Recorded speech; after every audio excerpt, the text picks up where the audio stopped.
Right, well, another quirky little item here on the Qnap stand at Computex 2019. Now, you've already heard about me talk about it before, this little guy down here, the AfoBot. We mentioned it on the channel well over a year ago. We've had it in the studio and we did loads of tests. Well, I'm pleased to say that there is a new kid on the block. We now have AfoBot II. It is bigger and better in every single way. We have a bigger screen, we have more speakers there built into the top. There are more applications, both Qnap's own and the AfoBot dedicated applications for home and business.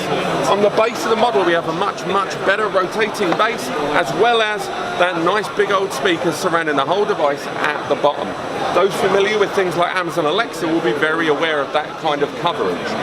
On the rear of the device we've got a single LAN port, we've got a USB port for additional storage and more. The device itself also arrives with a new accessory as well, in the form of AfoMeter. This device allows multiple different devices and multiple conversation streams to happen at once, as well as enabling crossovers between HDMI and USB ports on other devices, and thereby creating chains of the communication and that meeting network for video conferencing and more. The CPU inside is at the moment not mentioned on this device, but I will say that it is going to be a higher core number and power than its predecessor.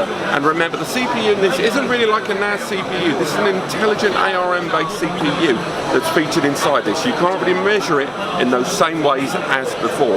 Now, we're hoping to learn more about AfoBot II as the year continues and hopefully see more of it here on the channel. Otherwise, I'm going to wrap things up.